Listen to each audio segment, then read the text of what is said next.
Snow had softened every track on Cedar Peak when retired Navy SEAL Mason Reed found a German shepherd guarding a weathered green bag beside a closed mountain road. The dog was warm, fed, and safe, but would not leave the bag. Then a radio inside it crackled with an old man's voice. Before we begin, let us know in the comments where you're watching from, and if this story touches your heart, please subscribe. The January morning over Bend, Oregon had the hard blue look of glass before it breaks.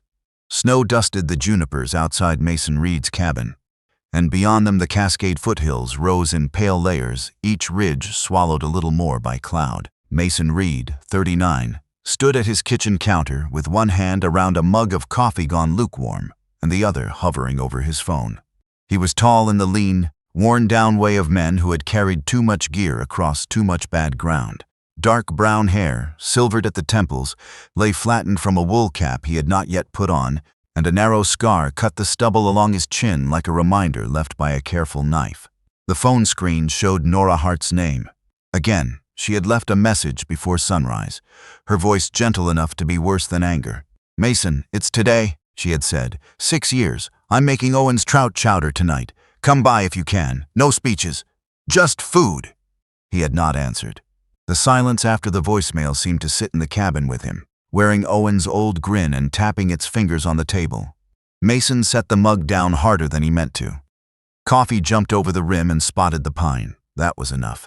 He pulled on a dark green flannel shirt, a charcoal snow jacket, and old leather gloves polished at the seams by years of use. He told himself he needed air.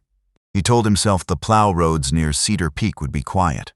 He told himself many things that sounded practical, and none of them were the truth. The truth was Owen Hart had called him the night before he died. Not from a firefight, not from a sea gone black under rotor wash. From his own porch in Bend, asking Mason to go fishing before the thaw, laughing because the line was bad, and because Owen always laughed when life got inconvenient. Mason had seen the call, he had been awake, he had let it go. By morning Owen was gone, taken by an aneurysm so sudden the doctors had spoken of it like weather. No warning, no chance. Mason's training had no room for that kind of helplessness, so he built a room of his own and stayed inside it for 6 winters. The service road toward Cedar Peak was closed to ordinary traffic, but Mason knew the gate code from volunteer trail work and from favors done for people who trusted quiet men with winches. His truck crawled beyond the last vacation cabins, tires chewing through old snow. The heater clicked and sighed. The smell of wet wool filled the cab. Through the windshield, the forest leaned close. Lodgepole pines bowed under white weight, every branch ticking faintly when the wind moved. He kept the radio low. Weather reports, road closures, warnings about ice on shaded grades, ordinary danger, manageable danger. Near the old maintenance pullout, Mason saw the dog. At first he thought it was a shadow cast by the gatehouse. Then the shadow lifted its head. A German shepherd lay beside a dark green waxed canvas bag as if guarding a sleeping child. The dog had a sable coat washed with gold and brown, a black saddle along his back, a small white patch below the throat, and one right ear with a softened fold at the tip. He looked healthy, clean, and broad through the chest, with snow gathered lightly on his outer coat but not packed into his fur. His eyes followed Mason's truck without panic. Not friendly either. Measuring, Mason braked 20 feet away. "Well," he said to the empty cab, "you are either the smartest ranger in Oregon or the worst lost tourist I have ever seen." The dog blinked. It was not applause. Mason stepped out slowly, palms visible, boots crunching on the frozen crust. The air slapped his face awake. He crouched, letting his shoulders round, giving the animal room to read him. "Easy, partner. I'm not here to steal your luggage." The shepherd rose, placed one paw on the canvas bag, and gave one low bark, not wild. A warning with punctuation. Mason stopped. From inside his truck he took a thermos cap, poured warm water into it, and slid it across the snow. The dog watched the cap, watched Mason, then lowered his muzzle, and drank without moving his paw from the bag. That stubbornness tugged at something in Mason, some old recognition of a sentry who had been given a post and would rather freeze solid than abandon it. There was a tag on the collar, Tuck.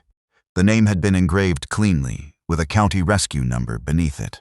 Mason did not touch the collar. He took a protein bar from his emergency kit, broke a piece, and set it near the thermos cap. Tuck ate politely, almost grudgingly, as though accepting supplies but not friendship.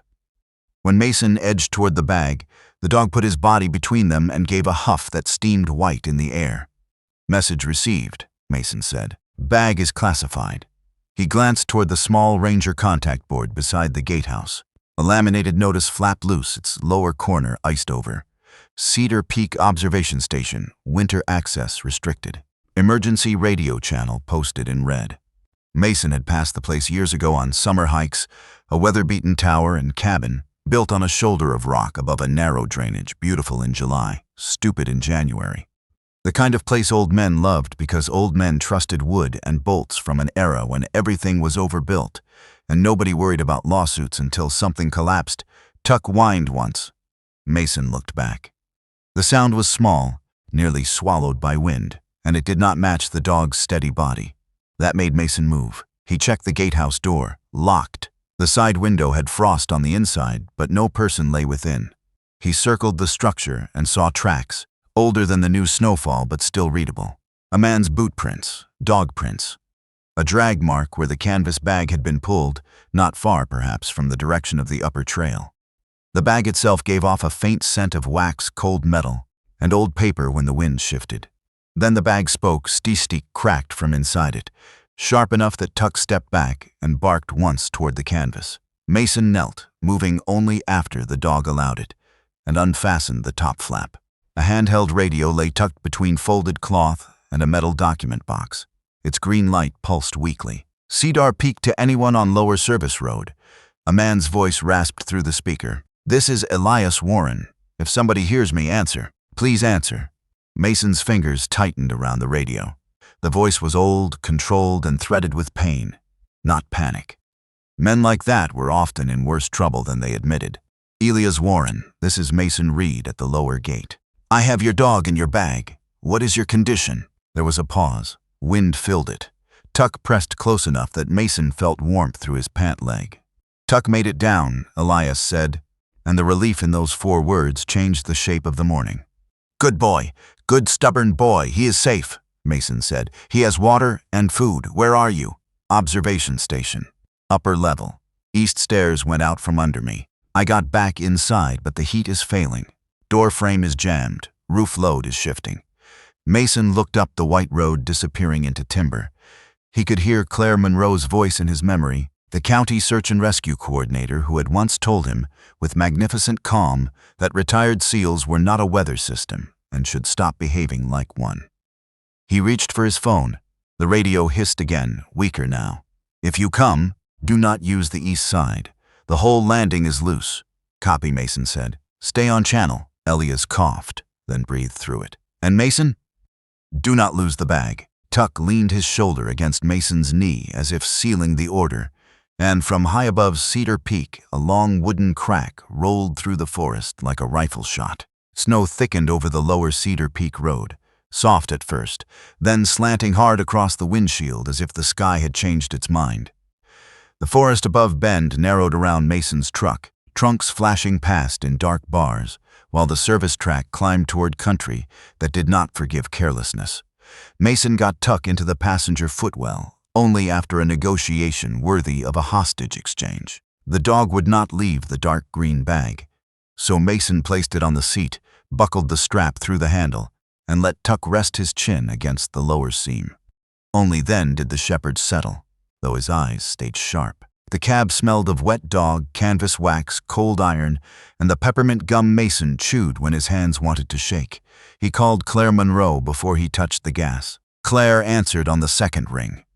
She was 44, a search and rescue coordinator, with a voice like a level table and no patience for hero weather.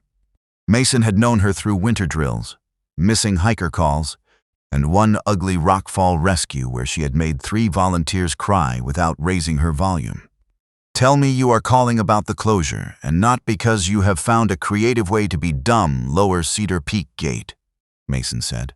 "I have Elias Warren on radio.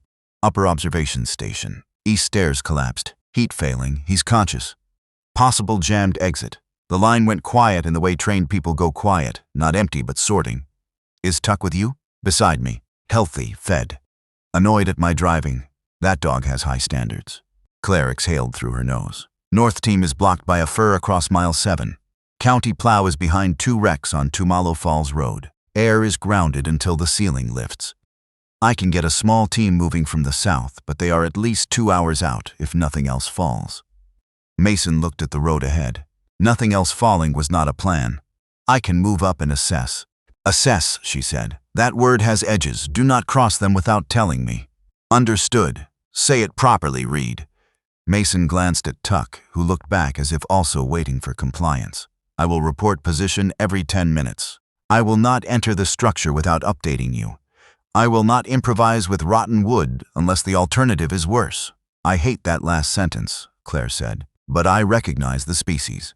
Keep your phone live. Radio Channel 5. And Mason?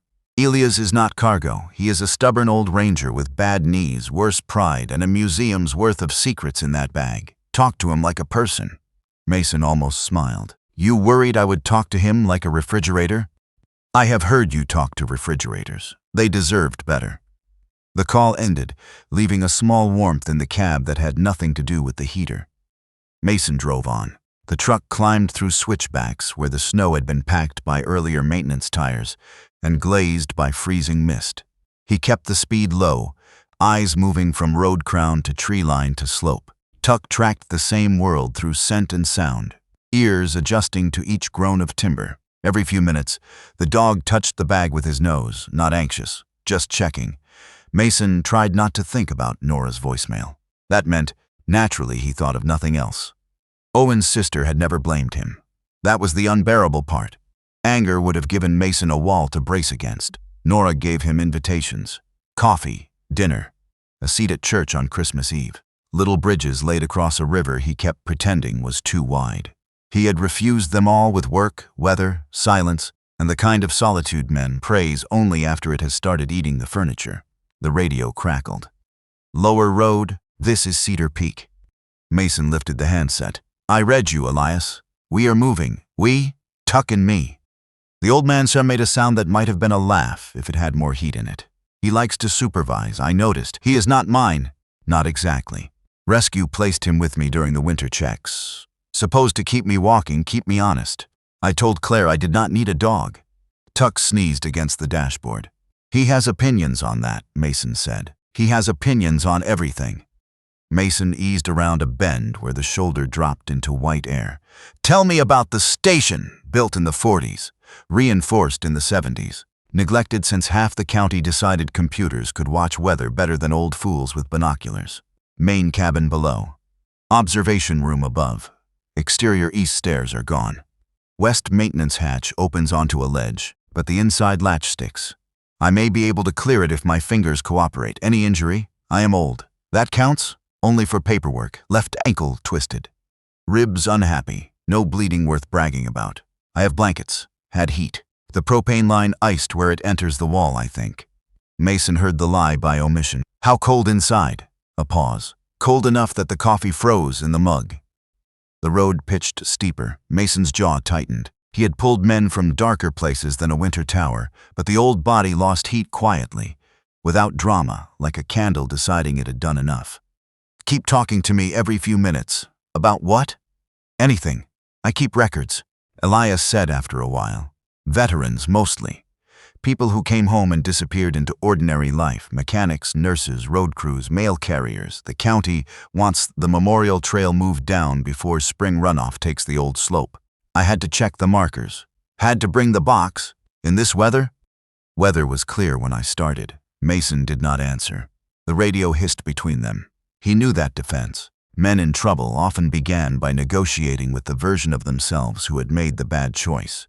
A quarter-mile later, a pine blocked the road. It had fallen clean across the track, root ball lifted like a fist packed with frozen soil. Mason stopped far enough back to study the slope above it. No fresh slide, no loaded branch hanging over the cab. Manageable. He put the truck in park, set the brake, and turned to Tuck. You stay. Bag stays. We all pretend you respect me. Tuck wagged once. Barely. Mason stepped into the storm with a folding saw, tow strap, and winch line. Snow stung his cheeks. The fallen trunk was not huge, but it was dense and glassy with ice. He cut limbs, dragged branches, hooked the line low, and let the truck pull with a slow groan. The work woke old muscle memory. Check anchor, check angle, protect hands. Do not hurry because the clock is screaming. The trunk slid just enough for a narrow passage. He returned to the cab, breathing hard, jacket damp at the collar. Tuck gave him a look. "Don't start," Mason said. "You have not filed a single incident report." They climbed again. The road grew worse. Ice shone beneath powder in long, dull plates.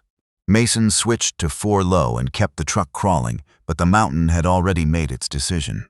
Around the next bend, the track crossed an open slope where wind had polished the snow into a tilted sheet. Beyond it, the road narrowed to a shelf with no guardrail, only a drop into timber, blurred by storm. Mason stopped. His headlights reached across the incline and vanished in blowing white. Tuck stood, nostrils working, then looked from Mason to the bag and back again. The radio crackled in Mason's hand. Claire's voice came through, thin with distance. "Raid, position." He looked at the ice, at the slope, at the dog braced beside the documents Elias had nearly frozen to protect. "Truck is done," Mason said. "We go on foot from here." Wind combed the open slope below Cedar Peak until the snow lifted in silver sheets. Above Mason, the observation station sat hidden behind timber and cloud, less than 2 miles away on a map and much farther in the body. He packed with the old care: rope, harness, thermal blanket, compact med kit, headlamp, hand warmers, spare radio battery, a collapsible bowl for Tuck, because Claire would somehow know if he forgot it, and would never let him die in peace afterward. He sealed Elias's canvas bag inside a dry sack, then carried it high against his chest beneath the outer flap of his pack. Tuck watched every movement, black muzzle tilted, the folded tip of his right ear dusted white. "Yes," Mason told him. "I know. Your bag. I am merely the porter." Tuck stepped closer and touched the pack with his nose. Permission or inspection? Hard to tell. Before leaving the truck, Mason clipped a bright strip of survey tape to the antenna, left his route written on a notepad under the windshield wiper, and radioed Claire. "Moving on foot from the ice shelf." "Tuck is with me. Bag is secure." "Copy," Claire answered. "South team is still 90 minutes out. Ben Holloway is here. He knows the station structure." A new voice came on, male, roughened by cigarettes or worry. "Mason, this is Ben. I worked maintenance up there last summer. Talk fast. Benna West Side has a rock lip under the service hatch. The hatch opens inward, but the frame swells when it freezes. There are old anchor rings on the outside wall, but I would not trust them with a wet coat, let alone a man." "What can I trust?" Ben took too long to answer. "The big pine about 20 feet west of the hatch, rooted into basalt. Elias always said it would outlive the county." "That your engineering assessment?" "That's me praying with vocabulary." Mason almost smiled again, which felt dangerous. "I'll take it." He and Tuck began moving. The dog did not pull. He chose the road's inner edge, where wind had left rougher snow, and paused at each bend until Mason closed the distance. A good dog did not make the mountain smaller. A good dog made a man pay attention to the mountain already there. Tuck found old boot prints where the powder had drifted thin, then lost them, then found them again near a cluster of brush bowed under ice. Elias's route had wandered from confusion but from caution. Mason recognized the pattern. Stop, test, shift uphill, avoid hollow sound, keep moving. The climb stripped conversation down to breath and radio clicks. Mason's left knee ached where cold found an old injury. His gloves stiffened. Snow worked into the seam between collar and neck, melted and slid like a cold finger down his spine. He had trained in worse weather that did not make this pleasant. Training was not magic. It was only a collection of habits strong enough to keep fear from driving. Tuck stopped near a wind-bent sign half buried in snow. Cedar Peak Observation Station, 1 mile. The dog lifted his muzzle toward the trees and gave a soft, throaty sound. "Elias," Mason called over the radio. "You awake?" "I am listening to an argument in the walls," Elias replied. "The walls are winning. We are about a mile out. Ben says west side, big pine. Ben should have come check the stair brackets in October." There it was, small and bitter, carried on static. Ben answered before Mason could. "You're right." Silence. Ben continued, voice thinner. "I had my boy visiting. Adult boy, before Claire glares at me. 22 and convinced I am still embarrassing. I traded the inspection day. Then weather hit, then I put it off. I told myself the station had survived worse. Elias breathed into the radio. I told myself that too. Mason kept walking. This was not his confession, but it found him anyway. Men trying to survive often spent breath on blame because blame seemed more useful than grief. It gave the hands something to hold. He had held his own so long his knuckles had gone numb. The forest opened into a sloped meadow where the wind came at them sideways. Tuck moved ahead, paused sure, then circled back and nudged Mason's thigh before stepping onto a safer line near exposed brush. Mason followed. Halfway across, the snow beneath his right boot made a hollow drum sound. He froze. Tuck froze too, one paw lifted. Mason shifted his weight back by inches, slow enough that sweat prickled under his arms despite the cold. The crust sighed. Not a collapse, only warning. He retreated 3 steps, found the brush line, and bent to scratch Tuck behind the good ear. "Nice catch," he said. Tuck accepted this tribute with grave dignity, then shook snow across Mason's pants. Less nice. The humor helped. A little. By the time they reached the last rise, Mason's breath came rough and regular. He could see the station through moving curtains of snow, a square lower cabin crouched under a steep roof, with the observation room perched above it like a watchman, too tired to stand straight. The east stairway had torn loose from the side and lay in a broken spill of rails, treads, and splintered supports. The landing hung crooked, still attached by one beam that creaked whenever wind shoved the building. Mason went still. Some structures looked dangerous because they were dramatic. This one looked dangerous because it was quiet except for the sounds that mattered. A low groan from roof timbers, a tick in the wall, the faint pop of old nails shifting under cold stress. He moved Tuck behind a granite outcrop well away from the debris field, clipped the dog's line to a secondary rope around the rock, laid a folded blanket under him, and set the canvas bag where Tuck could see and touch it. The dog lay down but did not relax. "Stay here," Mason said. "That is not a request, that is a command wrapped in deep respect." Tuck huffed. Mason filmed the east side for Claire, then walked wide around the cabin, probing snow before each step. The west wall faced a stand of pines and a ledge glazed with wind ice. There, just as Ben had promised, one old pine rose from basalt with roots gripping stone like dark fingers. Above and right of it, a service hatch sat beneath the observation room window. Its frame rhymed white. In the upper window, a face appeared. Elias Warren looked like winter had carved him from a kinder season. He was 72, white-haired beneath a moss-green knit cap, with a ranger's weathered cheeks and eyes that had spent a lifetime reading tree lines, maps, and people pretending they were fine. He pressed one hand to the glass, fingers pale. His other arm hugged his ribs. Mason lifted the radio. "I see you. You brought him?" Elias asked. "Tuck is safe behind rock. Warm blanket. Your bag is with him." The old man's eyes closed briefly. "Thank you." Mason studied the angle from pine to hatch. It was possible. That did not mean wise. He heard Claire in his ear before she spoke. "Raid, report, west approach available. Pine anchor looks solid. East side is gone. I can set 2 lines and reach the hatch. Can you wait for team?" A crack answered from the station roof, long and deep. Snow slid from the upper eaves and hit the broken stairs in a heavy rush. Tuck barked once from the rocks, not fear, alarm. Elias's voice came over the radio, very quiet. "Mason, the ceiling just dropped an inch." Mason looked up at the service hatch as another wooden sound moved through the wall. "Claire," he said. Waiting just became the risk. Cloud pressed low against Cedar Peak, turning noon into a gray room without corners.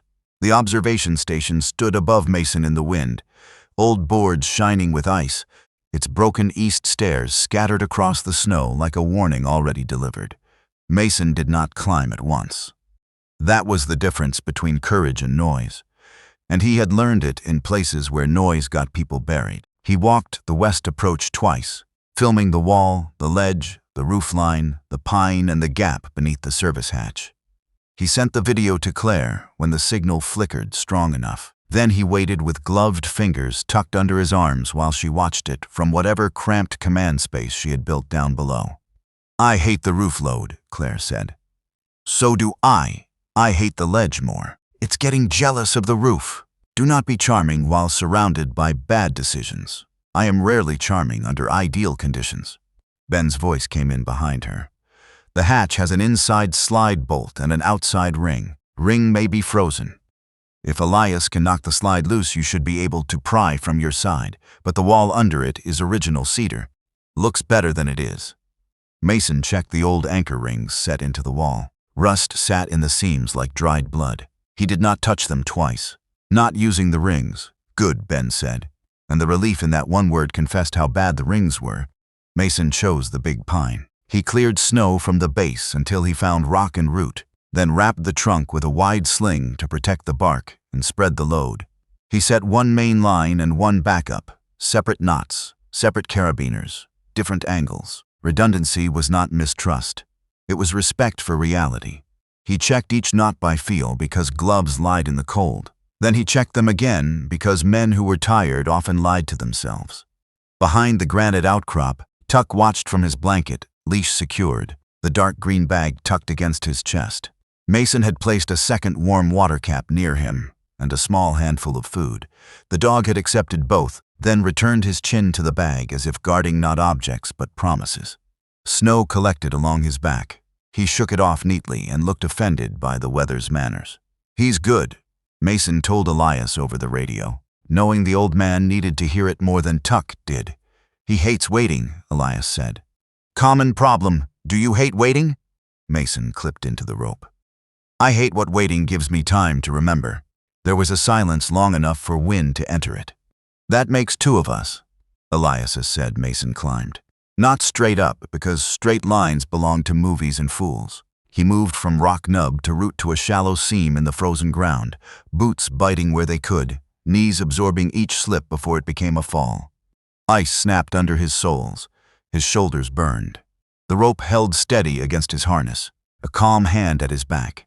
Halfway up, a slab of snow slid from the roof with a soft hiss that became a sudden heavy slap against the wall. Mason flattened himself into the boards, cheek scraping cold cedar. Still, he breathed through his nose. The air smelled of resin, old paint, and his own damp wool. Below, Tuck barked once. Mason did not look down. Looking down was often a request for trouble to introduce itself. "You good?" Claire asked. "Define good. Can you continue?" "Yes." "Then continue with less poetry." He climbed the last 6 feet and reached the hatch. The metal ring was glazed in ice. He struck it twice with the butt of his pry tool, small controlled hits. Ice cracked. He worked the tool beneath the rim. The hatch gave a 1/4 inch, then stopped hard. Elias' inside bolt trying. From within came a scrape. Then a muffled thud. Elias cursed softly, old-fashioned and almost polite. Mason heard another thud, weaker. "Stop hitting it with your hand," Mason said. "You boss all old men or just today? Just the ones freezing above me. Fair." Something metal scraped again. The hatch shifted. Mason slipped the pry tool into the gap and leaned with slow pressure. Too much force would tear the wood. Too little would do nothing. The frame complained. A nail popped near his ear. He eased off, reset lower, and pushed again. The hatch opened suddenly, inward, spilling a breath of colder air from the station. Mason pulled himself through shoulder by shoulder into a cramped service alcove that smelled of dust, propane, wet cedar, and old paper. His headlamp swept across frost feathers on the wall. Elias sat on the floor near the observation room doorway, wrapped in 2 blankets, and wearing a moss-green knit cap pulled low over white hair. His face was gray at the mouth, but his eyes were clear and annoyed, which Mason took as a good sign. "Mason Reed," he said, crossing the distance. "I'm going to check you." "Elias Warren," the old man replied. "I am going to complain. Efficient." Elias's left ankle had swollen inside his boot. Mason did not remove it.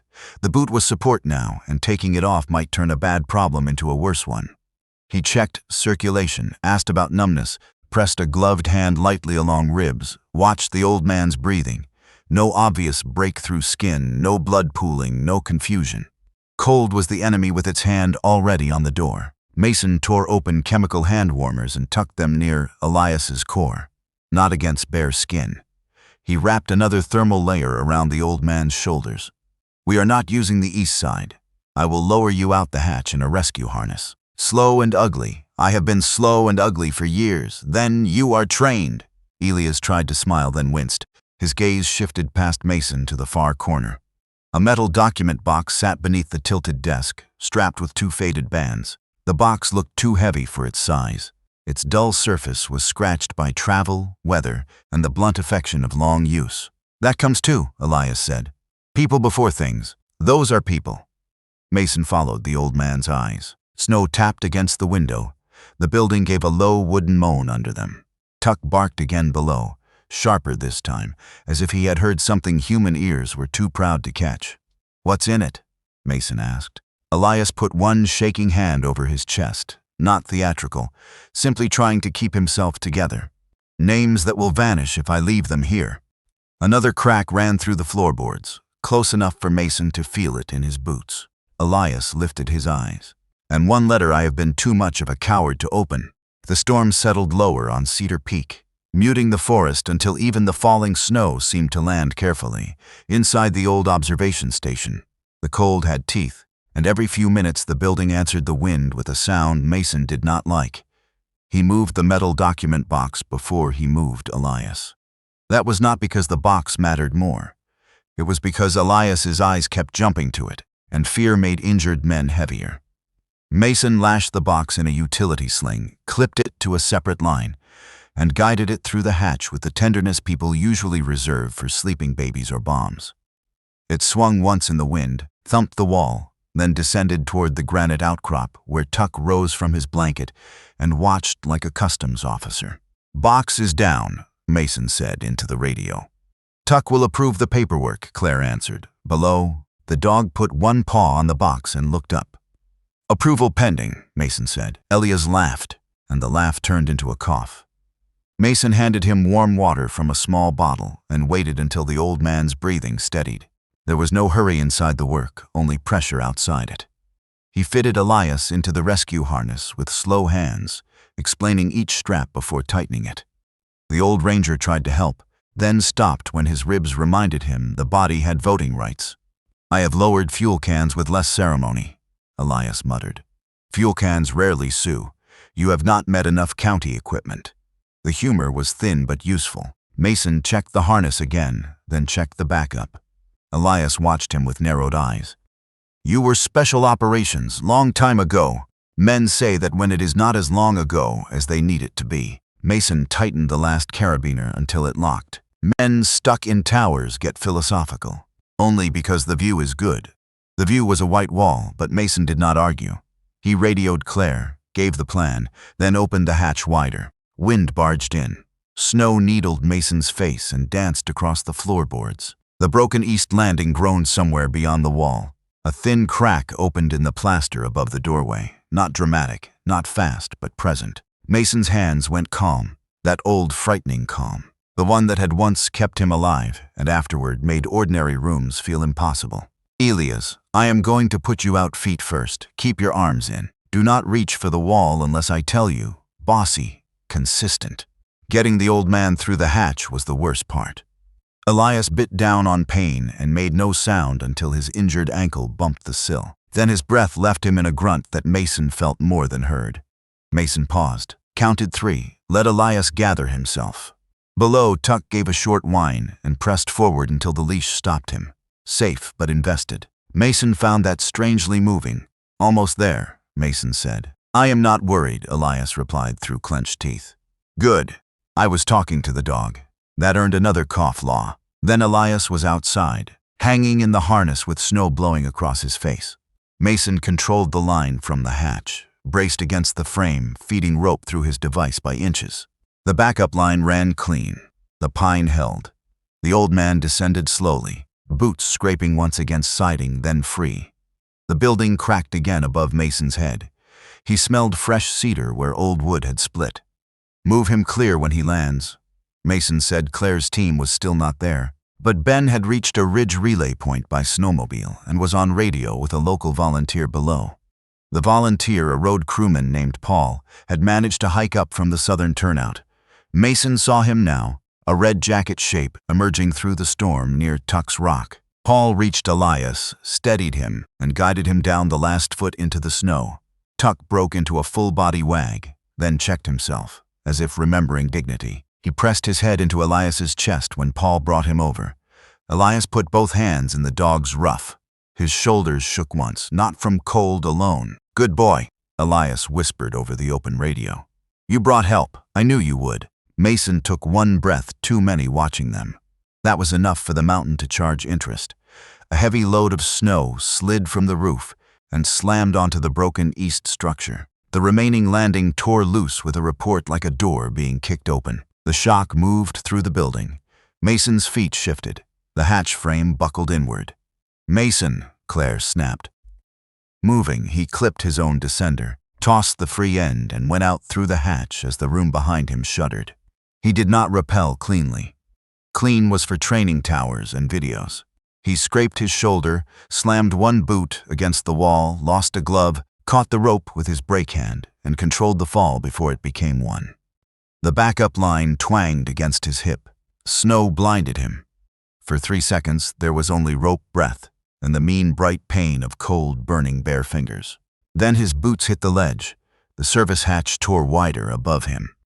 Not the whole station, thank God, but enough of the frame gave way to drop boards and old insulation into the snow where he had been hanging moments before. Mason unclipped with one good hand and stumbled clear.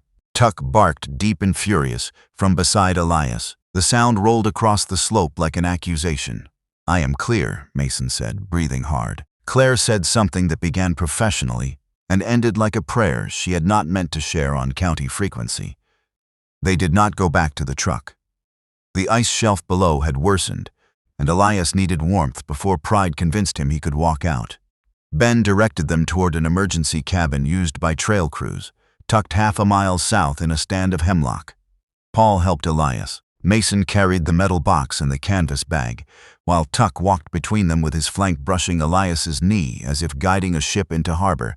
The cabin was small, square, and merciful. Mason cleared snow from the door, found the key in the lockbox where Claire said it would be, and got everyone inside. The air smelled of old smoke and cedar mice had not touched, because the county had done at least one thing right. There was split wood, dry kindling, foil blankets, bottled water, and a propane lantern. Mason started a fire in the iron stove. Paul radioed their position. Elias sat on a bunk wrapped in blankets, pale but warming, with Tuck's head resting across his boot. For a while they listened to the stove catch. Flame clicked and breathed. Snow tapped the windows. Mason's bare fingers throbbed as feeling returned. Elias watched him over the dog's ears. "You nearly got yourself killed for an old box." "For an old man," Mason said. "And the box. You were very persuasive about the box." Elias looked toward the green canvas bag on the table. The bag no longer seemed mysterious in the firelight. It seemed tired. Its seams were dark with melted snow, its brass buckles dulled by years of hands. Mason expected Elias to guard it the way Tuck had, but the old ranger surprised him. He reached for it, drew it closer, and laid both palms flat on top. "Some things," Elias said, "only look like baggage until somebody opens them." Mason did not answer. He had spent 6 years proving that sentence true in reverse. Elias unfastened the buckles. Tuck lifted his head. The stove gave a soft pop as sap caught in the wood. Inside the bag, wrapped in oilcloth and tied with blue cord, lay a folded flag, envelopes, photographs, county forms, and a smaller steel case with a name scratched into the lid. Evening came early inside the emergency cabin below Cedar Peak, not because the clock allowed it, but because the storm took the windows one by one. Beyond the glass there was only the stove glow reflected back at them. 4 tired faces, 1 alert dog, and the old canvas bag opened like a wound that had learned to wait. Elias did not dump the contents onto the table. He removed each thing as if it could bruise. A folded flag in a clear sleeve. Photographs protected in wax paper. Letters bundled by ribbon. Laminated service records. Obituaries clipped from small-town newspapers. Copies of birth certificates, discharge forms, marriage licenses, handwritten recipes, church bulletins, fishing permits, a grocery list with a joke written in the margin. Mason watched the collection grow and felt his first assumption turn to ash. This was not a secret stash. It was not treasure in the storybook sense. It was ordinary life rescued from disappearance. Paul, the volunteer road worker, stood near the stove trying to warm his hands without looking like he was listening too hard. Tuck had settled beneath the table, chin on Elias's boot, eyes moving whenever a paper moved. The dog had done his job and still refused to retire from it. 38 names, Elias said. Some military, some not by the time I knew them. That is the point people miss. The uniform comes off. The person remains. If you only remember rank and war, you leave most of the life buried. Mason leaned back against the counter. His shoulder hurt where the wall had introduced itself. He welcomed the pain. It gave him a place to put his attention. Why carry all of it up the mountain? Because the original trail is up there. In January, I can read a calendar. Can you? Elias looked up. The old ranger's eyes sharpened. For a moment, the cabin warmed in every direction except between the two men. The county meets in March. They vote on the lower memorial path then. If the files are not complete, they move the budget.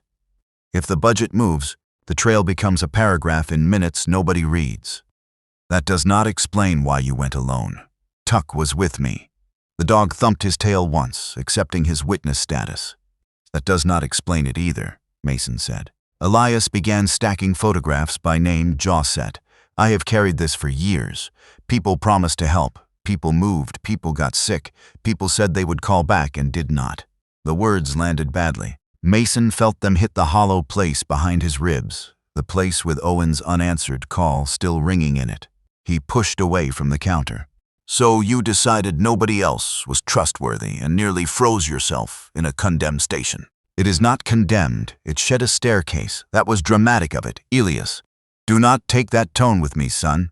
Mason's laugh had no humor. I am not your son. No. You are a man who thinks being useful is the same thing as being alive. Paul found intense interest in the stove door. Tuck lifted his head. The cabin seemed to hold its breath. Mason looked at the papers, then at Elias. You know nothing about me. I know you saw a dog in a bag and came up a mountain you had no business climbing because rescue work lets a man bleed in a way people applaud. That got through. Mason's hands closed once, then opened. He had faced armed men with less effort than it took not to answer cruelly. The old instinct rose, the clean cut, the sentence that would end the conversation and make sure nobody came near him again. He swallowed it. Outside, wind pressed snow against the cabin wall with a dry whisper. Claire's voice came over the radio before either of them could worsen it. Cabin team, status. Mason picked up the handset. Elias is warm, conscious, ankle stabilized. Paul is with us. Tuck is safe. I am annoying but functional. That last symptom is chronic, Claire said. Weather says you shelter until morning. South route is being cleared to the lower junction. Ben and I are working with Ruth Calder on the documents. She wants to know if the box survived. Elias reached for the metal case. Tell Ruth I would sooner drop myself than this box. Mason relayed a softer version. Claire did not believe it, but she let it pass. When the radio quieted, Elias opened the metal box. Inside were more files, older ones, their corners softened by handling. At the top lay an envelope sealed in yellowed paper. The handwriting across the front had faded but not vanished. Elias Warren. No address, no stamp, just the name written by a hand that had known it before age made it formal. Elias did not touch it at once. Grant, he said. Mason waited. My younger brother. He left Oregon in 1981 after a fight over our father. I stayed. I told myself staying made me the faithful one. That is a pretty story if you leave out how much pride was in it. Elias ran one finger along the edge of the envelope without breaking the seal. He mailed this to a friend before he died. She sent it to me 8 years ago. I put it in the box because I was going to open it at the memorial trail. But you did not. No, the stove snapped. Tuck shifted closer until Elias's boot rested against his warm side. Why? Mason asked, though he knew too many possible answers. Elias's mouth trembled with irritation at himself. If he forgave me, then I wasted 40 years being right about nothing. If he did not, then I have carried hope like a fool.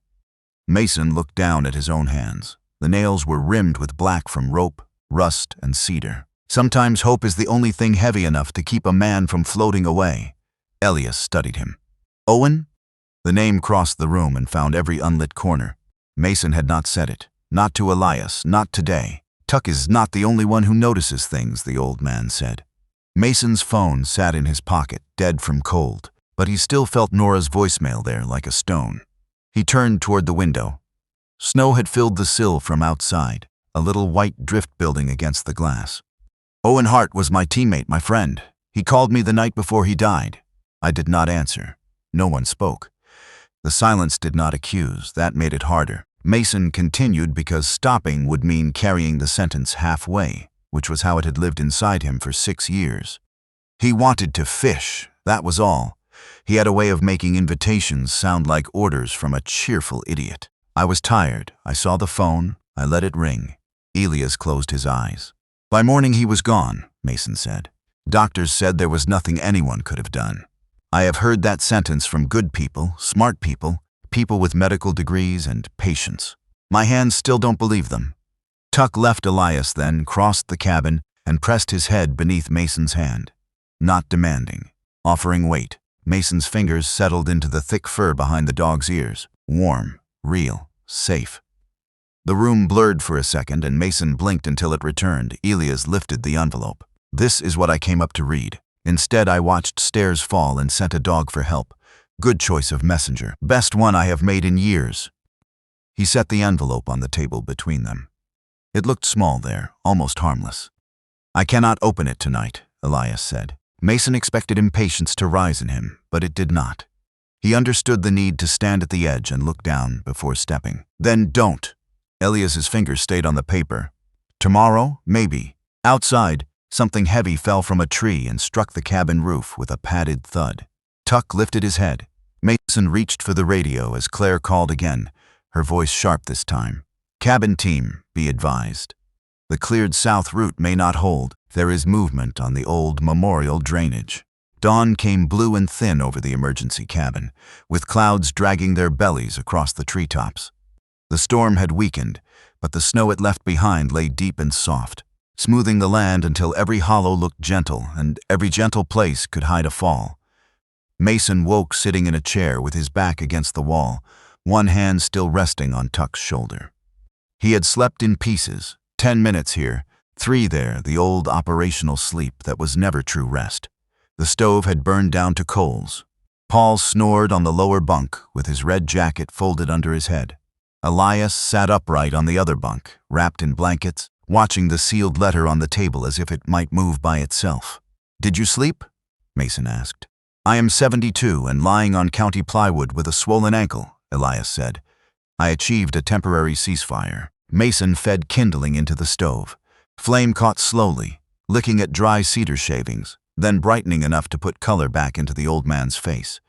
Tuck stretched with great ceremony, front paws long, tail up, then sneezed into Paul's boot. Paul woke confused and apologetic, though no one knew to whom. The radio brought them back to business. Claire reported that the north team had cleared the fur, but the upper road was still too icy for vehicles. The south route had been cut to the lower junction, a safer pickup point 3/4 of a mile away if they stayed on the marked maintenance trail. Ben, patched in from the rescue base, warned them again about the old memorial drainage. Snow bridge over the creek is unstable, Ben said. If Tuck tries to pull toward the old trail, don't follow him. Sorry, Tuck. The dog looked at the radio with dislike. He heard you, Mason said. He often does, Ben replied. That is why I apologize to him more than to people. Elias shifted, grimacing as Mason checked the ankle and retaped the support. The old trail crosses near the memorial stones. If the drainage is moving, the markers could shift. The stones can wait, Mason said. Some of those stones have already waited longer than they should, and some old rangers need to survive breakfast. Paul lifted a hand. I vote for breakfast. It is a small democracy, but sincere. Mason found oatmeal packets in the emergency supplies, boiled water, and made the kind of meal that convinced a person texture was optional. Elias ate because Mason watched him. Tuck ate from his bowl with tidy focus, then sat beside the canvas bag. The letter remained on the table, yellowed and patient. When Paul stepped outside to clear the doorway, Elias spoke without looking at Mason. Owen's sister, does she know about the call? About the way you have been punishing yourself with it? Mason folded a thermal blanket smaller than necessary. She knows I disappeared. That is not the same. No, why not tell her? The answer had lived in him so long it no longer came as language. It came as a tightness in the palm, a dry mouth, the old flash of Owen's name on a phone screen. Mason looked toward the window where morning light made the snow almost tender. Because if I say it out loud, I have to hear how small it is. A missed call, a tired man, a friend who died anyway. Grief wants a villain, I volunteered. Elias's eyes softened, then hardened again in self-defense. Grant and I fought over a box of tools. Mason looked at him. That is the part I never say. People hear 40 years and expect betrayal, money, something grand enough to hold the damage. It was tools. Our father's tools. Grant wanted to sell them because he needed rent after his mill job fell apart. I wanted to keep them because I had been the one bathing Dad, feeding him, lifting him when his legs quit. I said things. He said things. I told him leaving was what he did best. The stove crackled. Paul moved snow outside. Shovel scraping in steady strokes, Elias touched the letter. He left 2 days later. I waited for him to apologize. A whole life can rot while a man waits to be approached from the correct direction. Mason sat across from him. You could open it here. Not yet. The trail. The trail. Mason understood more than he wanted to. Places could become containers. Men who could not kneel in church could kneel by a river. Men who could not answer a sister's invitation could climb a mountain for a stranger. It did not make sense, except that it did. They left the cabin mid-morning. Paul supported Elias on the left, Mason on the right, with a rope handline between them for the steeper stretches. Tuck walked ahead only as far as the leash allowed, then came back to check Elias, then the bag, then Mason, in that order.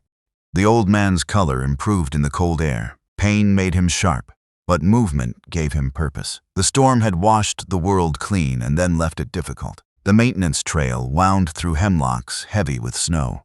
Sun broke once through the cloud deck and lit each branch from behind, turning the forest into a room full of candles. No one spoke for several minutes. Even Paul stopped making cheerful comments about oatmeal paste and county budgets. Mason thought of Owen standing in a river at dawn, one hand holding a rod, the other lifting coffee that was always too strong. He could hear Owen singing the wrong words to old hymns because he said God valued enthusiasm over accuracy. Mason had hated that joke. He missed it until his throat hurt. At the junction where the safer south route bent toward the pickup point, Tuck stopped. The dog did not bark. He turned his head left toward a narrower path, nearly hidden under snow, the old memorial trail marked by a leaning cedar post.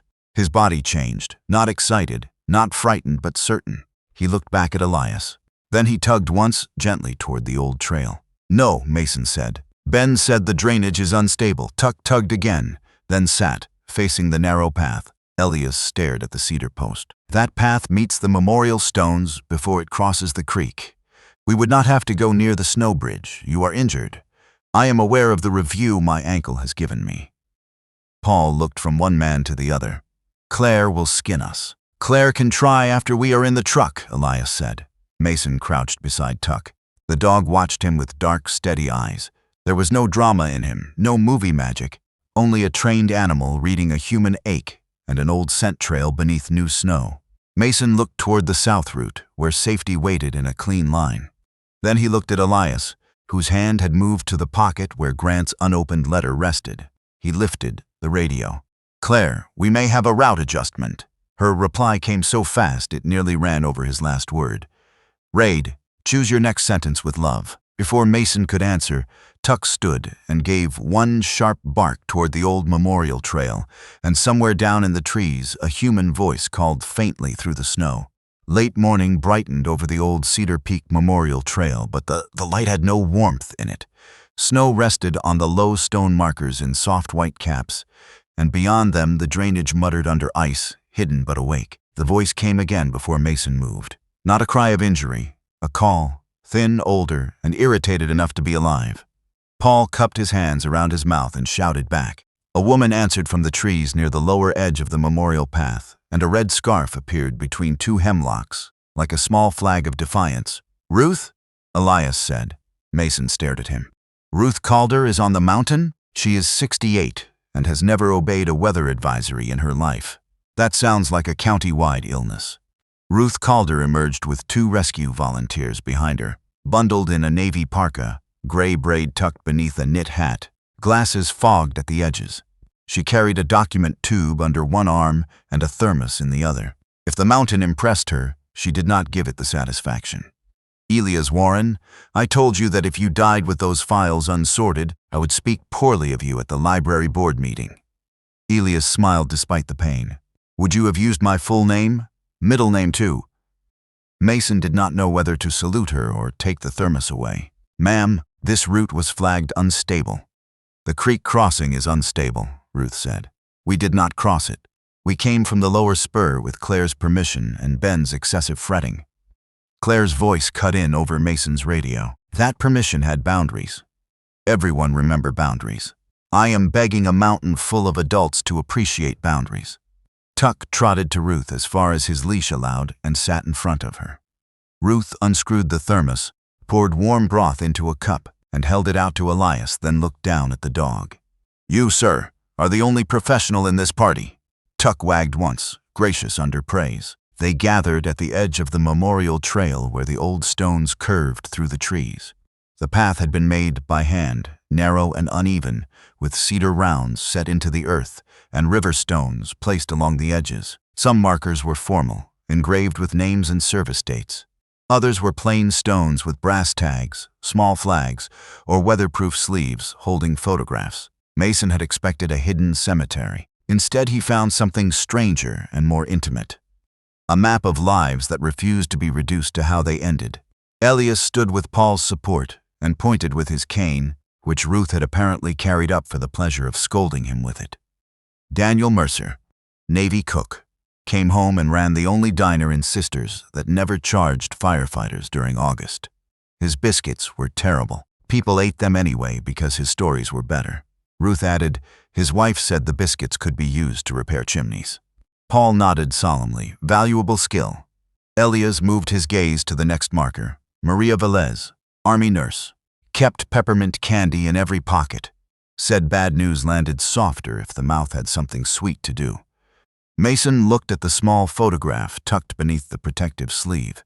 A woman with bright eyes stood beside a garden gate, one hand lifted mid-wave. Not a symbol, a person.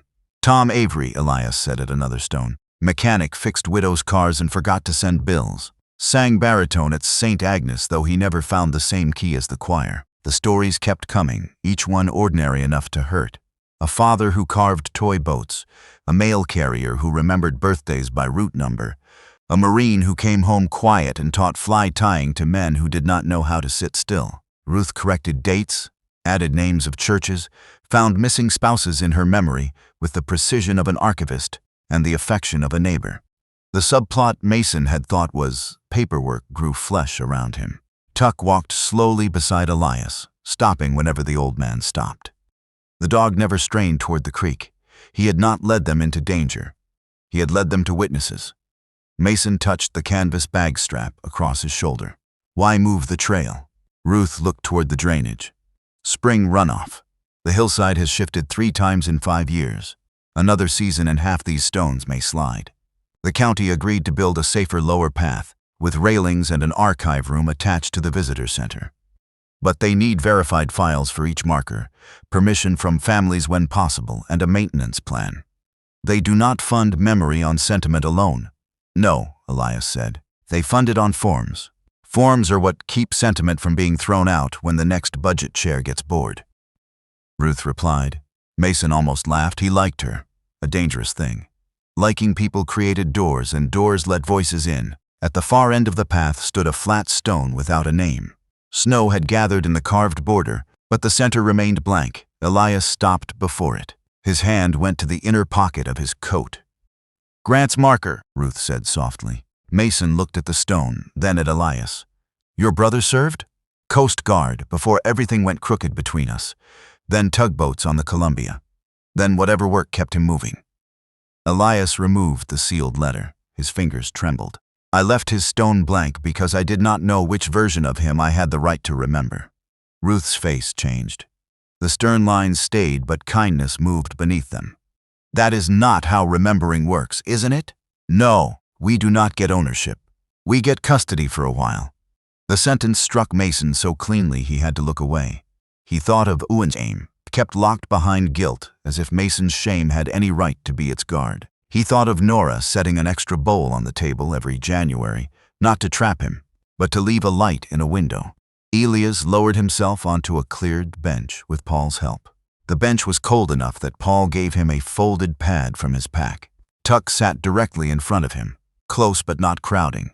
Ruth held the thermos. Mason stood to one side, because some moments were private even when they needed witnesses. "I thought I would open it alone," Elias said. "That was your worst idea after climbing the station stairs?" Ruth said. Elias gave a thin smile. "You keep a list?" "Alphabetized." He turned the envelope over.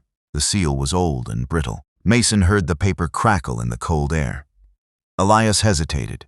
His face held 40 years of arguments, birthdays missed on purpose, phone numbers not dialed, apologies rehearsed so often they became another form of silence. Then Tuck leaned forward and rested his muzzle on Elias's knee. Elias closed his eyes.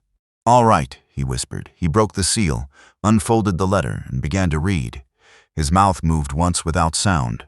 Then his whole body went still. Mason saw Ruth reach for the old man's shoulder just as Elias whispered, "Oh, Grant." The clouds broke over Cedar Peak in ragged pieces, letting pale sunlight touch the memorial stones without warming them. Around Elias, the old trail stood hushed, as if every name along it had leaned closer to hear what one brother had written to another. Elias held Grant's letter with both hands. The paper trembled, but Mason could no longer tell whether the shaking came from cold, pain, or the terrible labor of being forgiven too late to answer. Ruth stood beside him, one gloved hand resting on the back of the bench. Paul and the rescue volunteers waited a respectful distance away. Tuck sat at Elias's knees, still as a carved dog outside a church door. "Read it," Ruth said softly. "Not all of it, just enough so you are not alone with the first blow." Elias swallowed. His voice came out rough. "Walt, if this finds you, I hope it finds you sitting down, because you always did stand like the floor had disappointed you." Ruth made a small sound that might have been a laugh. Elias closed his eyes, and when he opened them, the tears there had not fallen yet. "He called you Walt?" Mason asked. "Only when he wanted to start trouble," Elias said. He looked back at the page. "I have rewritten this letter more times than I can count. None of the versions make me look noble, so I guess I will send the honest one. I was angry when I left. I thought you chose Dad over me. Maybe you thought I chose myself over both of you. We were probably both right, which is a rotten way for brothers to win an argument." The wind moved through the hemlocks. Snow slid softly from a branch and landed with a sigh. Elias read on in fragments. Grant had written about their father, not as a burden, but as a man who once whistled while repairing screen doors. He wrote about the toolbox that had started the fight, the one he had wanted to sell for rent, and how he had later found a screwdriver from that set in his coat pocket after leaving Oregon. He kept it, carried it from job to job, and used it to fix a radio on a tugboat, a loose hinge in a rented room, a toy truck for a neighbor's boy grown into a man by the time Grant wrote the letter. He had not hated Elias for keeping the tools. He had hated himself for needing to ask. "He says," Elias whispered, then stopped. The page blurred in his hand. Ruth took out a clean handkerchief without making ceremony of it. Elias pressed it to his eyes, angry at the tears, grateful for the cloth. Mason looked away because grief deserved privacy, but not so far that Elias would feel abandoned. He studied the blank stone instead. Grant Warren. There was room for the name. Room for a sentence too if a person chose carefully. Not rank alone, not dates alone. Some proof that a man had lived in kitchens and on decks and beside radios. Not only an argument. Elias tried again. He says he remembered the summer we patched the barn roof during that lightning storm. I was 17. He was 12, and Dad kept shouting that we would get ourselves killed. Grant says we laughed so hard we dropped half the shingles. I had forgotten that. You had not forgotten, Ruth said. You had covered it with the fight. Elias nodded once, accepting the correction because it was true and because Ruth had earned the right to make it. He wrote that if I was still angry, I should use it to split firewood because it had no other practical value. Fool. The word came out full of love. Mason's radio crackled. Claire's voice arrived low, careful. Memorial group, the pickup team is 10 minutes out. No one moves toward the creek. Read, confirmed, Mason said. We are staying above the drainage. How is Elias? Mason looked at the old ranger, bent over the letter. Tuck's head now resting against his knee, Ruth's hand firm on the bench behind him. Thawing medically or spiritually. Both are above my certification. Copy that. Elias folded the letter, but did not put it away. Grant asked to be remembered on the trail if I could bear it. If I could not, He asked me to go fishing and cuss him properly where the river could carry it off. Mason's throat tightened. Fishing. Of course. The world had a cruel sense of rhyme. He saw Owen in hip waders, grinning over a trout too small to brag about but bragging anyway. He heard the phone ring in his memory and felt the old refusal in his thumb. The tiny movement that had become a prison. Elias looked at him. You are thinking of your friend. Yes, would he have wanted a stone? Owen would have wanted a barbecue and then complained that the stone was too formal. Then do not give him a formal one. Simple, not easy. The distinction mattered. The rescue team arrived in a line of bright jackets and snowshoes, bringing a sled for Elias that he objected to, until Ruth informed him that martyrdom had never improved transportation. They bundled him safely, secured his ankle, and made room for Tuck to walk beside the sled. The dog kept pace with solemn attention, occasionally checking that the canvas bag and metal box were still with Mason. Every time he did, Mason lifted the strap slightly in proof. The descent to the lower junction took nearly an hour. Sun flashed and vanished. The drainage grumbled once under its ice, a deep shifting sound that made every rescue volunteer stop until Claire cleared them to continue by radio. Mason did not look back at the old trail. He did not need to. It had entered him without permission. At the lower turnout, ambulances, county trucks, and 2 news vans waited behind the plows. Claire stood near the lead vehicle in a yellow jacket, hair tucked beneath a beanie, clipboard in one hand and wrath in the other. She looked Elias over, looked Mason over, then looked at Tuck. The dog is the only one here with a flawless report, she said. Agreed, Mason replied. Elias, already on the gurney, lifted the letter. Claire, Ruth needs copies logged today. The March meeting can wait until you have x-rays. 6 weeks, Ruth said, stepping forward with the document tube and the air of a woman who had outlived many obstacles through filing systems.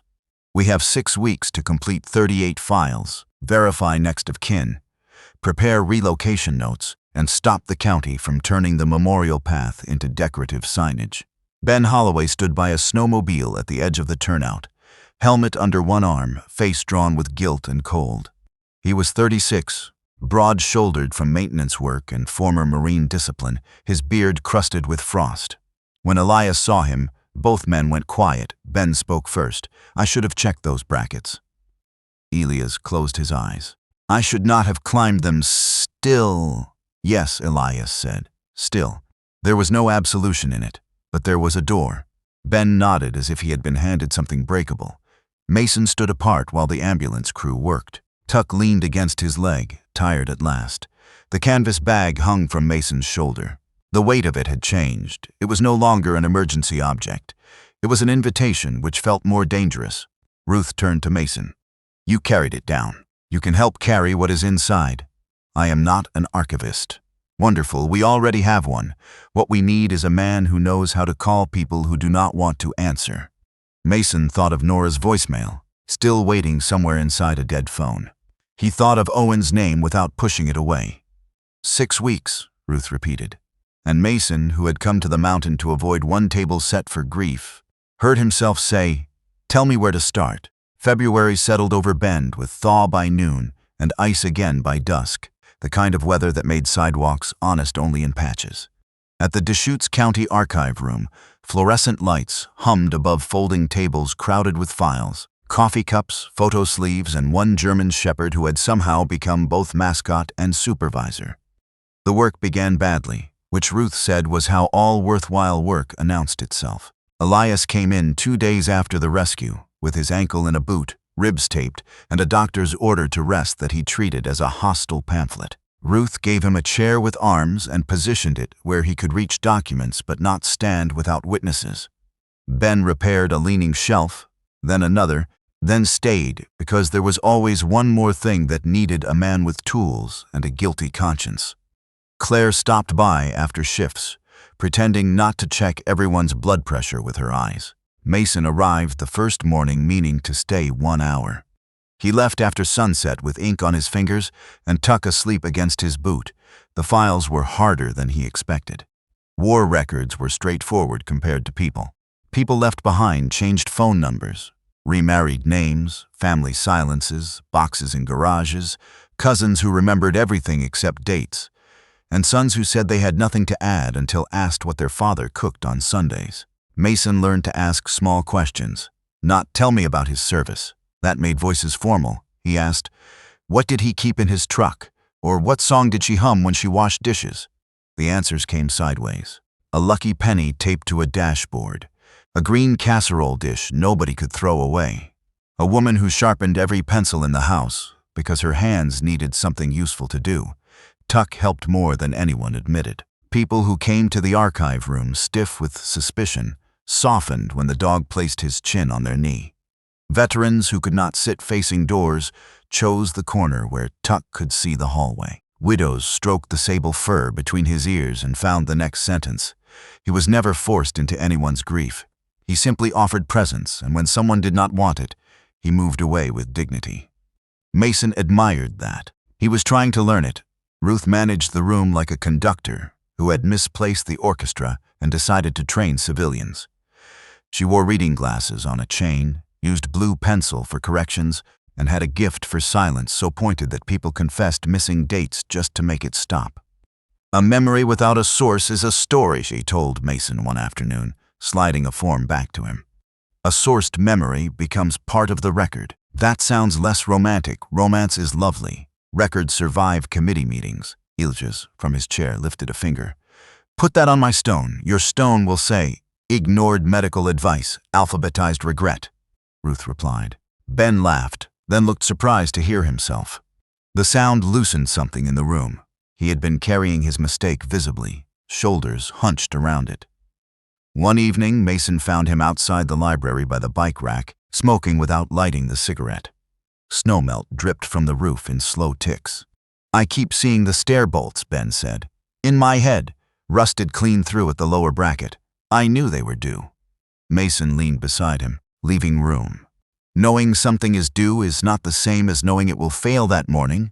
That the line you use on yourself?" "No, the one I use on other people. I am generous with equipment I do not operate." Ben gave a tired smile. "Elias doesn't blame me enough. People rarely cooperate with the punishment we design for ourselves." The cigarette bent between Ben's fingers. He had not lit it. "What do you do with that?" Mason watched a drop fall from the gutter and vanish in dirty snow. "I don't know yet." He was telling the truth. That was new. At night he returned to his cabin, where the rooms felt less like protection and more like evidence. Nora's voicemail remained saved. He played it once after midnight and sat at the kitchen table while her voice filled the dark. Owen's trout chowder, no speeches. Just food. Mason wrote 3 versions of a text and deleted each one. Then he called her by accident because his thumb slipped on the screen. She answered after 2 rings. "Mason?" He nearly hung up. His body prepared to flee from a telephone, which would have amused Owen so much that Mason almost cursed him. "It's me," Mason said, because brilliance had abandoned him. "I know." Nora's voice was careful, not fragile. She had learned to approach him as if sudden pressure might make him vanish, and the knowledge of that shamed him. "Are you all right?" "Yes." A lie. He corrected it before it hardened. "Mostly, I got involved in something. A memorial trail, veterans' records. That sounds like you. Does it? You have always known what to do when someone else needed carrying." He closed his eyes. Nora. The name held too much. The missed call rose in him, sharp and small. He wanted to confess everything, to spill it fast so he could not take it back. Instead, he heard her breathing on the other end, patient as snowfall. "You do not have to say it tonight," she said. His eyes opened. "Whatever it is," Nora continued. "Come by when you can. Or call, I will answer." Mason pressed his thumb against the old scar on his chin. His hands were steady, but only because the rest of him had gone tight. "I am sorry I disappeared. I know. That is not enough." "No," she said gently, "but it is a start." After they hung up, he sat in the silence and did not hate it quite as much. The 6 weeks shrank. 38 files became 29, then 18, then 9. Ruth built a chart on the archive wall with columns for verified identity, family consent, personal memory, relocation record, and photo clearance. Elias called families from his chair, sometimes with Mason beside him, sometimes with Ruth mouthing corrections from across the table. Ben built climate-safe storage shelves in the small room the county had promised for the lower trail. Claire arranged transportation for elderly relatives, who wanted to attend the March meeting. Tuck greeted everyone, as if this chaos had been his plan all along. The county meeting came on a rainy Thursday. Commissioners sat beneath a seal on the wall while Ruth spoke with documents stacked in clean order. Elias spoke briefly, voice rough but clear. Ben admitted the structural problems and presented a maintenance plan so detailed one commissioner stopped pretending to understand and simply nodded. Mason did not speak. He stood in the back with Tuck, listening as ordinary lives entered public record one by one. The vote passed for conditional approval. The lower memorial path would be funded if all remaining files were complete by the end of the month. One file remained. Ruth found Mason in the archive room the next morning, holding a thin folder with no photograph. Caleb Whitaker, she said. Air Force mechanic, later a bus driver in Redmond. His family declined what? Everything. Photo, memory, consent to relocate his marker with personal text. They said he was not important enough for a fuss. Mason looked at the empty photo sleeve. He felt anger rise, then sadness beneath it. Tuck stood and pressed against his leg. Ruth's voice softened. You have become good at asking small questions. Mason took the folder. Where do they live? 10 minutes from here. The last file weighed almost nothing in his hand, which was exactly the problem. Rain fell softly over Bend the day Mason drove to the Whitaker house, turning the streets dark and shining.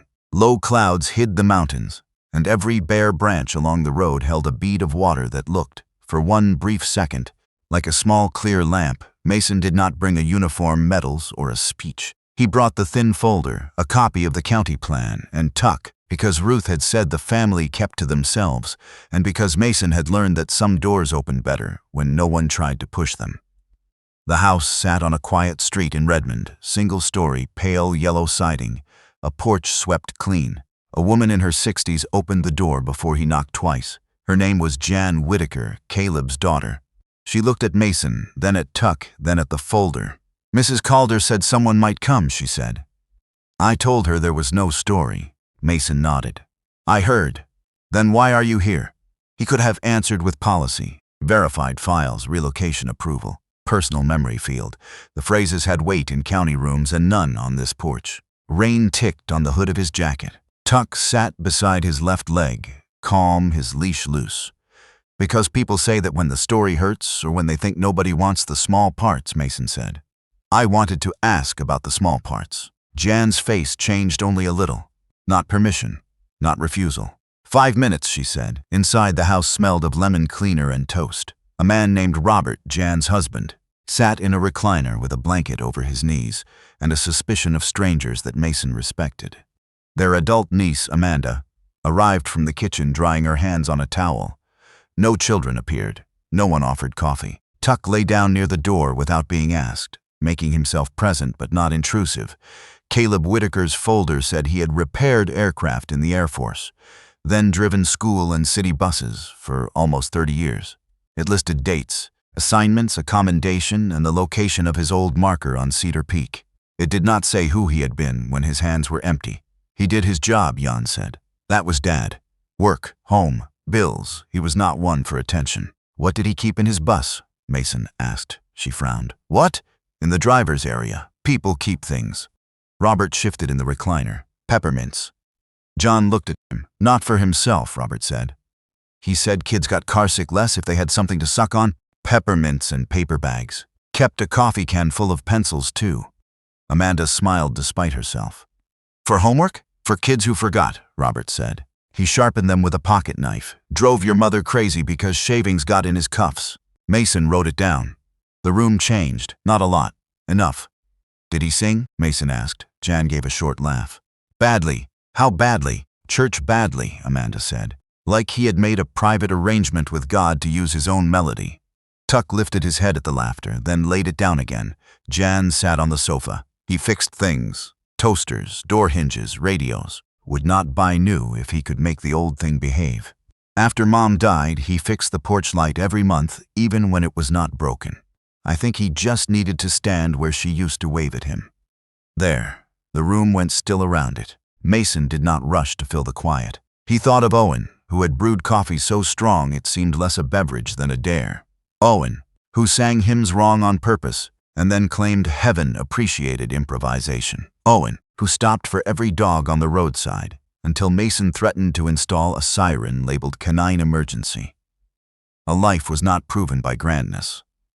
It was proven by the tenderness people remembered when they stopped defending themselves from grief. "My friend Owen died 6 years ago," Mason said. He had not planned to say it. That was why it came out clean. He was a Navy man, brave when he needed to be. Mostly, though, he was ridiculous. He overcooked fish and blamed the pan. He put hot sauce on food before tasting it. He once asked if a parking meter could learn mercy if a person explained it kindly enough. Jan blinked. Amanda laughed once, startled. Mason stopped. He had said the animal without thinking, an old Owen absurdity. It was relevant, at least, and it loosened the room. "I missed his last call," Mason said. "For years I made that the only thing I let myself remember. It was easier to punish myself than to remember him whole. I am trying to stop doing that." Jean looked toward the hallway where framed photographs hung in a row. "Dad hated fuss, then do not make it fuss. Make it accurate." Robert cleared his throat. "There is a picture in the den. Caleb standing by bus number 14. He hated that picture because his hair was doing something stupid." "That sounds useful," Mason said. By the time he left, the folder held a photograph, 3 memories, and permission for the marker text. Jan walked him to the porch. Rain had softened to mist. Tuck waited while she bent and stroked the white patch under his throat. "Will it say veteran?" she asked. "Yes, and bus driver. And keeper of peppermints, if Ruth lets me win that fight." Jan's eyes filled, but she smiled. He would complain. "Good, then it sounds like him." Back at the archive room, Ruth read the notes twice and made only 2 blue pencil changes, which Ben declared equivalent to a parade. Elias insisted on seeing the photograph. He held it a long time, then placed Caleb Whitaker's file in the completed stack with both hands. 38, he said. No one cheered at first. The number needed a second to become real. Then Claire, who had come by with permit forms, exhaled so hard half the room laughed. Ben leaned against a shelf, eyes closed. Ruth removed her glasses and polished them, though they were already clean. Tuck walked to the completed stack, sniffed it, and sneezed. "Official approval," Mason said. Ruth stamped the top form, the most honest kind. That evening, Nora Hart arrived at the archive room carrying an uvered pot. She was 57, silver-threaded brown hair, clear eyes, and Owen's same habit of standing as if she had already forgiven the chair for being uncomfortable.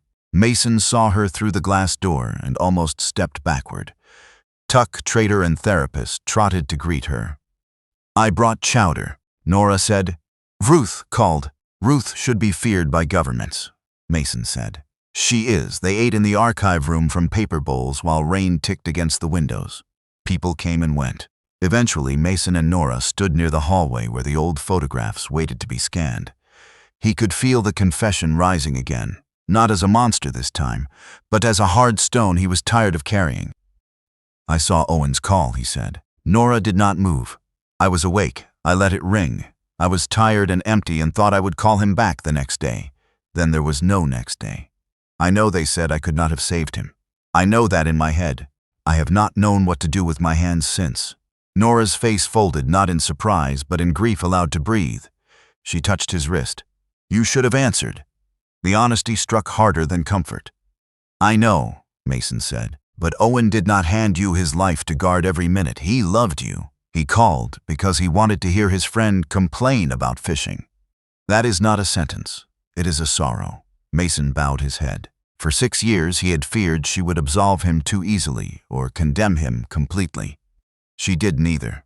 She gave him the truth with room to stand inside it. The county's full approval came 2 days later. The Lower Memorial Trail would open the following January, on the anniversary Mason had been running from. Ruth read the notice aloud while Elias pretended not to cry and Ben pretended not to see. Then Ruth looked at Mason. "We need one more marker," she said. Mason already knew. His hands tightened, then relaxed. "Owen," Nora said. Outside, rain stopped. For the first time that winter, Mason did not feel the silence rush in to take its place. The next January morning opened clear over the lower Cedar Peak Memorial Path, with frost silvering the railings and sunlight resting gently on the snow. Bend lay behind them in a quiet valley, and the Cascades rose ahead, bright and watchful. as if the mountains had decided to witness without taking anything more. The new trail was not grand. That was its beauty. It curved through a lower stand of ponderosa pine and hemlock, where elderly visitors could walk without fighting the slope, where wheelchairs could move safely along packed gravel, where benches stood at honest intervals for knees, breath, and tears. A small archive room had been built beside the visitor shelter, cedar-sided and warm, with climate-safe cabinets, scanned photographs, and listening stations where families could record stories in their own voices. Ruth called it adequate, which everyone had learned was her highest public blessing. Elias arrived wearing his moss-green knit cap and using a cane he pretended to dislike. His ankle had healed, though he still walked with the careful rhythm of a man who had been reminded that bones keep records too.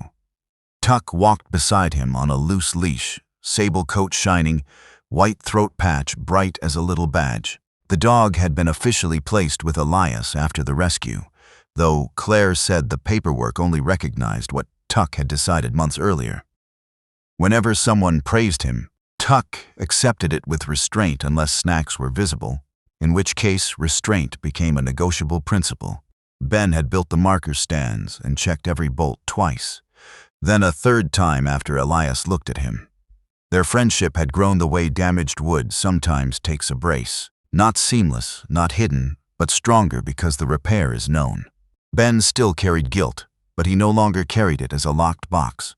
He taught weekend volunteers how to inspect the railings and drainage. He wrote maintenance notes so clear Ruth threatened to preserve them as literature. Claire stood near the entrance with a radio clipped to her jacket, scanning the crowd by habit.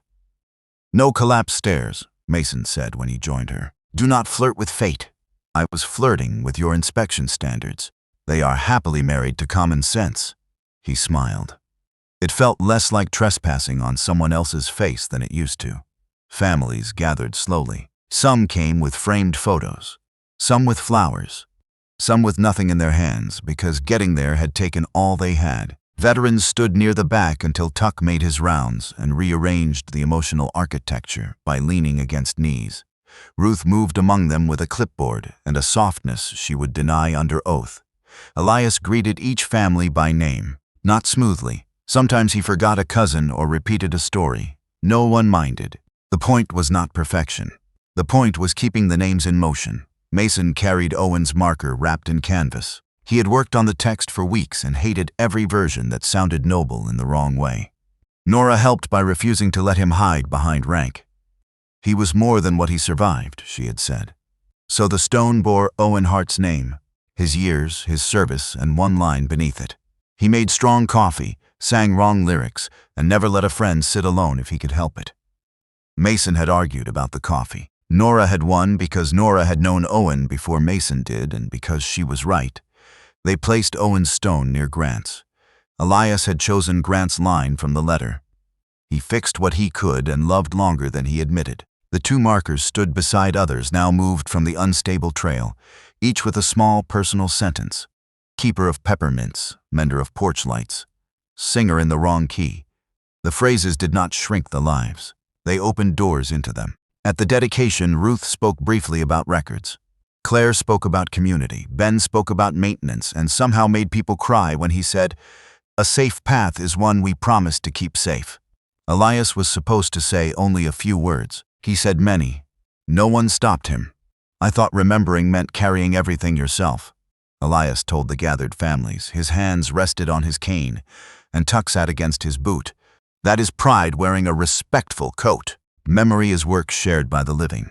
It asks for names, dates, stories, repairs, rides, forms, soup, forgiveness, and sometimes a very stubborn dog." Tuck wagged at the correct moment, which ruined half the tears in the best possible way. When it was Mason's turn, he nearly refused. The old escape route opened in him by habit, but it no longer looked like shelter. It looked like a smaller life. Nora stood near Owen's stone, hands folded around a thermos of coffee. She nodded once Mason stepped forward. "Owen Hart was my friend," he said. The microphone made his voice sound strange, but it held. "For a long time I remembered him through the one call I missed. That was not fair to him. Owen was not a missed call. He was a man who showed up with bad jokes, overcooked fish, and coffee strong enough to qualify as a structural material. He was brave, yes, but he was also kind in ways that had no audience. I am grateful this place lets us remember the whole person, not only the part grief points at. He stopped there. Short was enough. Owen would have appreciated that too. After making fun of him for nearly crying in public, after the ceremony, people walked the trail in small groups. Some touched stones. Some told stories into the archive room recorder. Some sat in silence and watched sunlight move through the pines. Mason and Nora stood at Owen's marker while Tuck investigated a glove Elias had dropped near the bench. The dog picked it up delicately, carried it 10 feet down the trail, and looked back, inviting pursuit with solemn mischief. "Tuck," Elias called. "That is county property. That is your glove," Ruth said. "I am part of the county." Claire pinched the bridge of her nose. Ben laughed. Nora laughed too, and the sound passed through Mason like warmth after a long, cold climb. He chased Tuck because someone had to, and because the dog made it impossible to remain dignified. When Mason caught him, Tuck surrendered the glove with great nobility and a small amount of drool. Later, when the crowd thinned, Mason walked back to Owen's stone alone. He did not apologize to it. He had said what needed saying to Nora, and the rest was between him, God, and the friend whose absence no longer had to be a locked room. He placed one hand on the cold stone. The mountain wind moved lightly through the trees, carrying the smell of pine, coffee from Nora's thermos, and wood smoke from the visitor shelter. "I should have answered," Mason said quietly. "I love you. I am going to answer now." He did not mean the old call. That hour was gone. He meant the next invitation, the next knock, the next person brave enough to ask if he wanted soup or coffee or a place at the table. Memory had not closed behind him. It had opened a path, lower, safer, wide enough for the living to walk together. When Mason returned to the others, Nora handed him a cup of coffee. It was too strong. He drank it anyway. The lesson of this story is that grief often asks us to carry what was never meant to be carried alone. Mason believed one missed call defined his friendship. Elias believed one old argument defined his brotherhood. Both men learned, through patience, truth, and the loyal presence of Tuck, that love is larger than our worst moment. God often sends help in humble ways. A phone call, a neighbor, a shared meal, a faithful dog waiting beside a bag in the snow. Healing does not always arrive with thunder.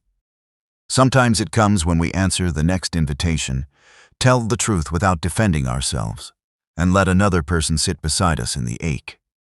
When we speak the names of those we have lost, we do not trap ourselves in sadness. We honor their lives and make room for healing among the living.